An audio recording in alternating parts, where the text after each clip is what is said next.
in your soul, represent your ghetto, baby. When you mention the Harlems, I always have to ask about my peoples, the Rodales. Does that name ring a bell? Rodale? Rodale. Mm-mm. What's his nickname, man? Jed Rodale.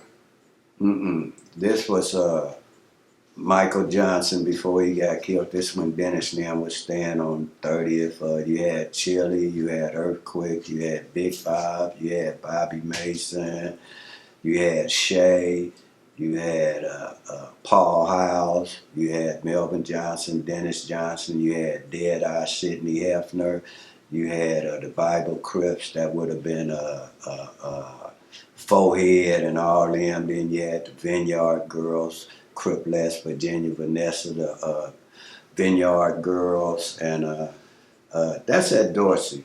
But all in all, we were unified at that time as far as Crippin'. We all were together. We were not no segregation, no uniformity, no set tripping amongst our own. We all was one for one and all for one. The way you painted it sounds kind of like organic and natural from all directions. The kids around the city kind of like formed together for this Crip movement. Mm-hmm. But there's also another theory, and I'm about to hit you with it. There's always a debate on just only two fractions. Who started first? The kids out of the hundreds or the kids by St. Andrews Park? Who planted the Crip flag first? And well, I ain't seen no planting no Crip flag. And if you mean that theoretically or you mean it in real life, like somebody don't. Theoretically. No, well, I can't even think theoretically. Well, but I can answer your question. You think 13 and 14, 15-year-old men were thinking about who was going to be, they didn't have that type of attitude as far as this nigga running something, or this is the OG, or this, everything were organic. So we all knew each other. We were friends before this, where we just consolidated. So the hundreds, I was around when they were crippin'.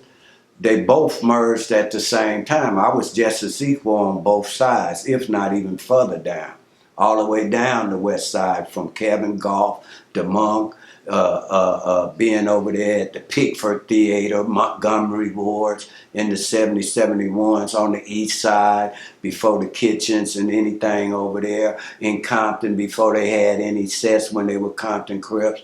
We merged with that. So they didn't have no attitude about who was first, who was this, who was the toughest, because you just couldn't integrate and come get in this game with no tattoo or no a teardrop or singing no song.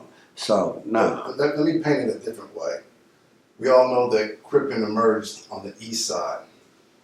It pushed westward. So obviously the influence came from the east. So what part of the west got hit with that influence first? That ain't how they did. Do you know how Raymond and them even started coming over to the west side? They got into a fight at the record hop with Big Bob and them. They coming from the east side. That's what started the merger, where they had a fight. Then Tookie was in Bob Simmons, and Bob and Donald Archie and them told Raymond and them, you'll have to meet Tookie when he come on the weekends. So, about somebody influenced something? No. Ain't nobody brought no rules over to where, in fact, they wasn't even doing no killing. Name some killings before 72. Name them. You can't. I promise you. So look. So a few theories out there is the West Side got its Crip influence through Raymond Washington and Melvin Hardy's relationship. Then there's other theories that Donald Archie had his own relationship with Raymond, and that's how it spread to the West Side. So that's what I was trying to get on, like, who had these influences with the East Side kids? Well, with the East Side, as far as that area up there, you got Tookie, you got Justin Baycott, you got Big Bob, you got Warlock, you got Buddha, you got James Miller, you got Dead-Eye, you got Monk, you got Melvin Hardy, you got Odie Gilchrist, you got a lot of them that because they the same age group, so they grew up in juvenile hall together. The difference with Raymond, they wouldn't give Raymond no breaks. Every time he went to jail, he did time. Whereas Tookie ended up running the boys' home, working for juvenile hall, and that sort of thing. So that was the influence to where we seen the younger ones. Now, as far as the influence, it would be the younger ones. That was our influence, because I actually seen Raymond Washington when they was meeting Tookie and all this stuff, because this was prior to the Robert Ballou murder. So I witnessed them globalizing and crystallizing and coming together from at the record hops, which I used to attend also. But it wasn't, once again, it wasn't no big U's and little I's in this game at the beginning. Does Eric and Conrad Williams fall in that pot of gumbo? Mm-hmm. And my man, he doesn't like to be talked because he's changed his life. So I won't speak on too much, but he's a vital part. In fact, he was one of the juveniles involved in that incident that you're talking about. So a lot of times, out of respect, I won't say people's names, but he was there right there. We can take it out if you want to, but his name also pops up as a member of the Avenues also when we do our research. So it's kind of, he has a different path. Well, you got two brothers. He was an East Side kid that fell underneath the Avenue structure, and then somewhere along the line, he ends up being a West Side Crip. But a lot of them were like Munson, the older Munson, the Avenue or whatever. But his younger brother, rest in peace, he was Crippin'. That's just evolution.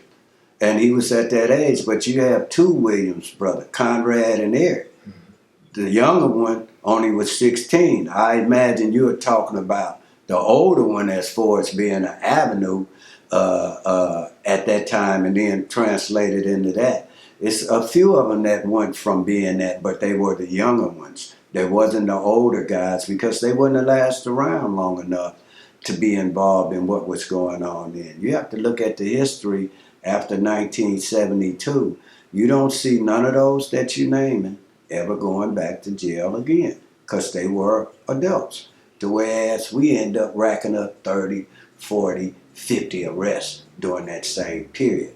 So you have the faces, the older guys, but you got the body that's doing the damage are the younger ones. All right, I want to touch on 1972, but I want one more shot at 1971, just for clarification, because that's the year that gets thrown around that the West Side Crips started. So I want to know if you know any about any of these meetings that took place, or conflicts that took place at the Rio show, and then later meetings at Washington High to consolidate these kids into one unit. Are these any stories that you're familiar with? Mm-hmm. I'm familiar when they used to meet at Sportsman Park. I'm familiar when they used to meet at St. Andrews Park. I'm familiar when they used to come up to Washington, and Jamel, Tookie, and all them will be up there, and they'll come from over from Locke, the Denver Lanes, Athens Park boys. They'll come up there, and the Hoovers start going up there. So I witnessed a lot of meetings that were going on. And then later on, after 1971, you also have to remember Michael Christian, Inglewood Crip, West Side Crip. A lot of them started off on the east side. Most people that are on the west side migrated from the east side. So everybody's roots are basically from the east side, because once again, when we moved to the west side, 69, 70, 68 or whatever up in there, you could see Tookie and them at one end of St. Andrews Park, and you could see the whites at the other end of the park playing croquet. You mentioned Michael Christian and Inglewood Crips. A lot of people get confused and have doubts when they hear the term Inglewood Crips. Explain to us who Michael Christian is. Explain Inglewood Crips. And was Inglewood Crips a real thing, or was it a spin-off of West Side, or did it come before West Side? Inglewood Crips were a group that was the equivalent. They went to West Side. That is the West Side. When we West Side Crips, you still had the name Inglewood Crips because it was so few of them. You got Michael Christian, Kenny Robinson, Philip McCain, Perry McCain, Tarzan, Price, rest in peace. It was a gang of them that was out there. Tim Cozine.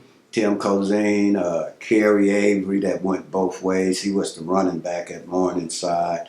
But mostly out there was chain gang. Do you throw Cody Brown into that Inglewood gumbo? Yeah, Cody Brown though stayed on 92nd and Western. I used to work for his daddy, Mr. Brown, me and Philip back in 71, 72. So Philip ran with Inglewood. All of us did. Kenny Robinson, Cody, Kerry, his brother, his sisters, Lisa, me and Rip. We used to go over there and work for their daddy. So their more stayed over 9-0, which would be 9-0 now. But Cody was a West Side Crip. Do you give Cody Brown godfather status of 9-0 or just the godfather of that area as far as cripping? Well, you had a lot of them over there that all of them had, wasn't no big, everybody had reputations, bro.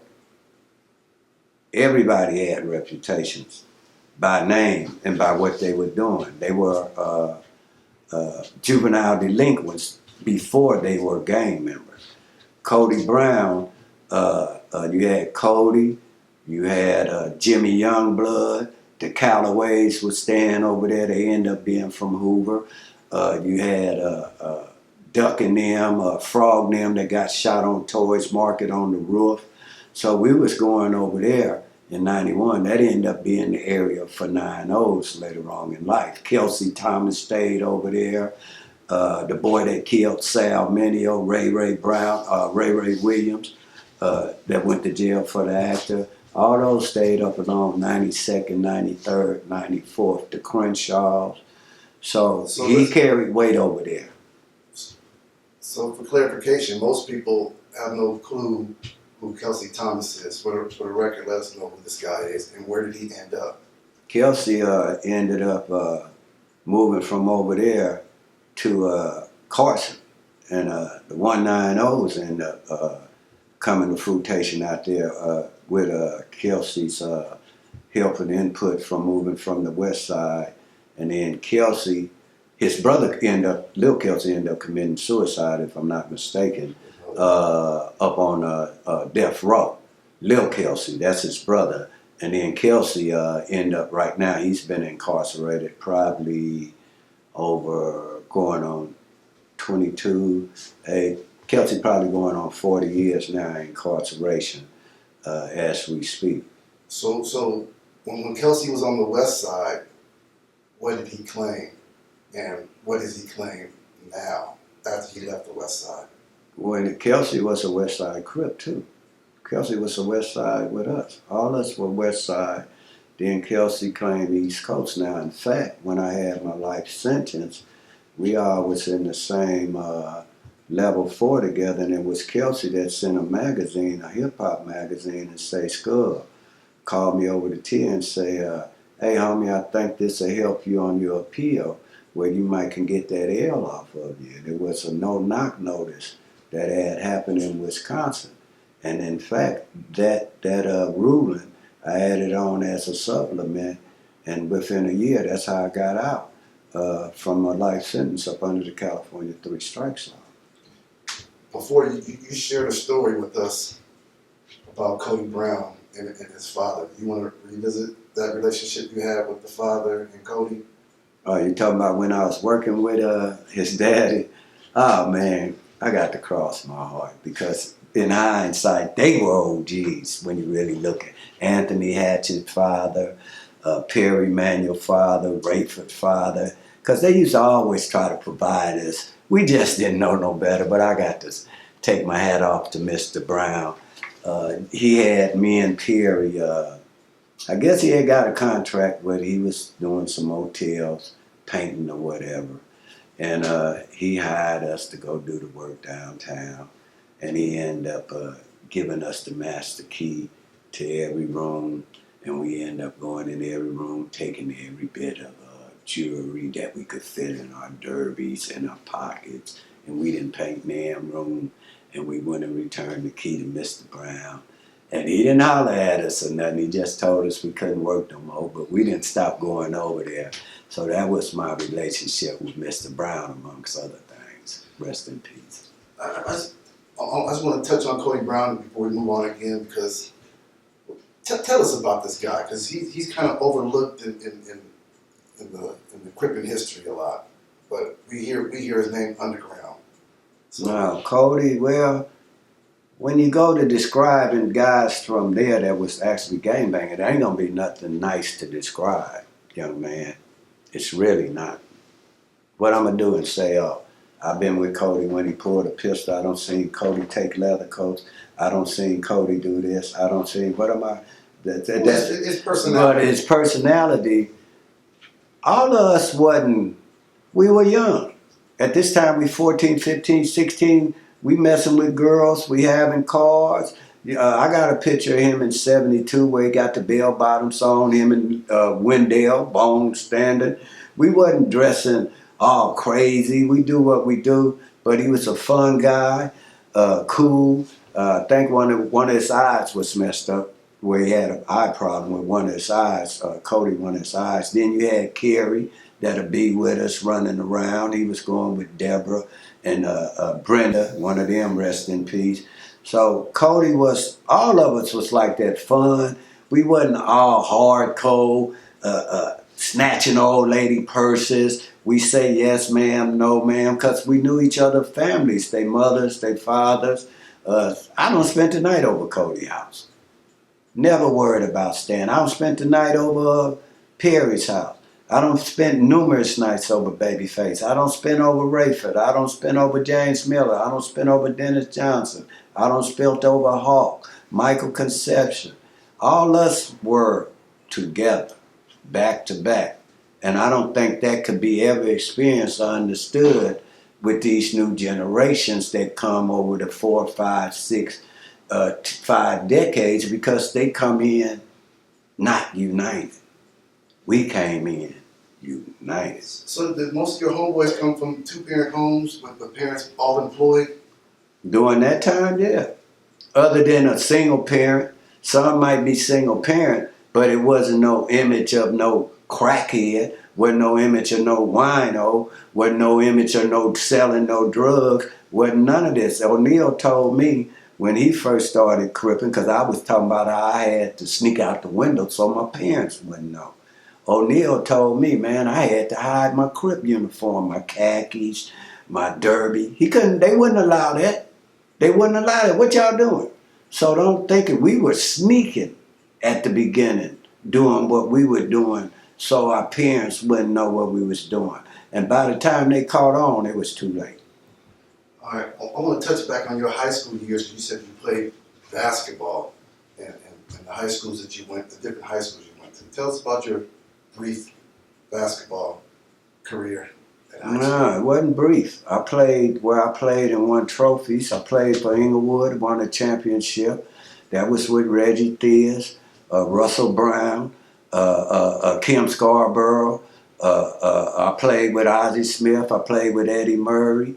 I played with Darwin Cook. I played with Marcus Johnson. I played with Bill Cartwright.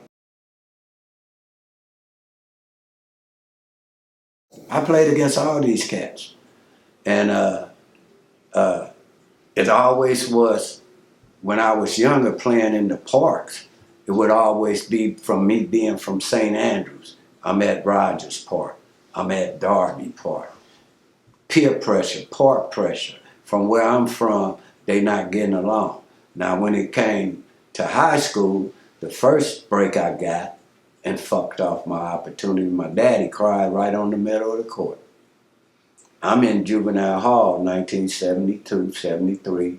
I'm doing time. This after they don't close down Factor Brookins. That's where Tookie and them was at when they were meeting with Raymond Washington here. Now they done moved it to San Diego. We all down there. Somebody steal my biscuits. I shoot up the camp and take a pistol back into the gym. When I get caught for that, they say, we noticed that you can play basketball. We're not going to send you back to juvenile hall. We're going to send you to play basketball at Hollywood High. So I get to Hollywood High, wearing Converse. They just coming out with the colored Chucks, with the fat shoe stripes. I make the team. They had a white boy named Jeff Montgomery, was the leading scorer in the city, 28 points a game. They had another boy named Sykes that ended up being the 3A player of the year in football. Going to Washington, all of them was on the team. Kevin Goff was there, by the way, because it was me and his ass that ended up messing this up. So we make the... For the people that don't know, can you give us a brief description of who Kevin Goff is? Well, all I can say is Kevin Goff's a fool. That's all I can say. Kevin Goff, original West Side also, down from the Pickford Theater. And if you know Kevin Goff, you know what his history is and some of the things he's supposed to have did and have done. So I don't speak. They know. If they don't know, they know. But in the gang world, what set would Kevin be from now, or when he was active? Well, when he was active with me, he was off the West Side. What Kev from? I don't. He's like Playboy Gangster with what you call him, James Gibbs and all them over there. But Kevin, when I met him, this is when we West Side Crips at this time. Let me ask you something about those far deep West Side guys briefly, because there's other names that pop up like Daryl Foster. Daryl Foster was at school with us on this incident. Yeah, all them come from over like Montgomery Wards, the Pickford there, Orange Drive, and all up in there. Yeah, Donald Foster was there also. Foster, Kevin Goff. So anyway, I don't made the team. I get out there, bust their asses up. This the Mid Valley League. At this time, is what they was called. Bust them up, and I kiss a Mexican girl after the game. But the Mexicans wasn't playing that shit. So they come to me, Kevin Goff, in the cafeteria and tell us, niggas, y'all can't come into the cafeteria at lunch. So at this time, we carrying canes, we cripping, we got our canes with us. So me and Kevin went up into the cafeteria, and when we got through fighting up in there, we end up back in jail for aggravated assaults and shit. And that's how I got kicked off of that team and ended up going back behind getting threatened. Then I went to Crenshaw High, and assistant coach Joe Weekly, I used to have to, at this time now I'm getting escorted to class. Remember I told you they had me locked in the class when the fight happened with Babyface and them, and I had to look out? They don't lock me in the class to where the door don't open till the next class starts. So Weekly walking me to to the class, and he said, Melvin, all you can do is gang bang and gang bang your life away. So I said, no, I can play some basketball a little bit. He said, oh, you can't play no basketball. All you can do is gang bang. I said, man, I can play some basketball. So he tell me, come out there at 2 o'clock and let's see what you got. And I told him I'll be there. I got on khakis and Coke and Converse. I go up into the gym. They give me short pants. Darwin Cook was there. Maurice Duckett was there. They went undefeated this year. I walked right on the court and fucked them up. Made the team. Then I got caught with a gun a couple of weeks later and watched them win the championship, and I got put off the team. Was Coach West around back then? Yeah, Coach West was there. In fact, some of the first teams that won with Darwin Cook, Napoleon Gaither, this before Marcus Johnson and them, they come out my backyard because on 83rd I had the #1 basketball court. That's how I learned to play. Rodney Shanks go to Fresno State. Gregory Johns, Napoleon Gaither, they end up going to Drake. These are some of the earlier guys that won championships. They come from my backyard. Something popped in my head when you said Rodney. There's also a deep far west Crip named Rodney Wells that went to Crenshaw. Yeah, you talking about Rodney Wells. Yeah, I know Rodney Wells very well. When you're at Crenshaw, is this during the same years that Mark Bolden, aka Bad News? Bad News, Mark Bolden, Perry Manuel Boo, Eric Hatchett, and Anthony Hatchett on the football team, Babyface going there, Donald Ray going there, Swede Connie coming up there from the Van Ness boys, I'm going there, Devil going there, Country going there, Rona going there, Bucky going there, Eric going there, all the 60, everybody, A-Trade's going there. Let me ask you something. You lived on 83rd. That kind of falls underneath Washington High's district. I went to Washington, but I got kicked out. I got caught with a gun there like a month, 2 or 3 weeks after going there. That's when I got exposure. So when you were at Crenshaw, I know Marcus Duckett and them he was a big time sports guy. Maurice Duckett. What did I say? Got Maurice Duckett and Carl Duckett. And Carl Duckett. But they ended up messing up their careers at that time. Were you there when it went all bad for them? Mm-hmm. In fact, Carl Duckett, Maurice Duckett, and Bad News were crimies in that case. In fact, Mark Bold and Bad News did just about almost, I think, 40 years behind that. That happened like in 75, 76, right up around in there. Yeah, we all was going to school together then. I was on 10th Avenue at that time. So let me ask you guys something. It sounds like a lot of the early Crips, not all of them, but a lot of them were athletes and good athletes. Mm-hmm. Would you say that Crippin destroyed y'all professional chances? I know in my case, I chose the corners as opposed to the courts. All of us had some. Russell Capers, excellent baseball player. James Miller, on his way, defensive end. Anthony Hatchett, wide receiver. Spud, baseball. Chet Lemon, Hillbilly, Jesse Ford, throwing the ball. Donald Archie, Zachary Williams. They had a lot of guys that were playing sports and played sports in jail, but they loved it the streets more than they did the advancement of playing in the sports world because it wasn't fashionable then. Baseball was the game. Did any of us make it from Crippin to professional sports? Any of your peers that you could think of that made it through that? That actually gang banged a little bit, then went on and played. Used to have a boy from the Harlems. I forgot his last name, but Mike, he played, Jefferson, I think his last name was. He played for the New York Yankees. You had, let me see, who was actually gang banging that went on to play from back then, that started off a little bit, and then you had Ozzie Smith. He hung around, those type of guys. You had Gregory Johns. They were brought up in the element. These are guys that were brought up in the element, but didn't get sucked into it. They stayed focused. Similar. But Michael Christian would be one of the most, because I consider bodybuilding, he in the Hall of Fame, changed his life around. You had Henry Tillman. That was a big-time boxer. Henry Tillman, they came and got him out of YTS, and he ended up playing and fighting. In fact, you had me where they were sending me to college to go play for Riverside. But I made a choice where I didn't want to go. So it was few and far in between. How would we categorize Daryl Strawberry? A gang member.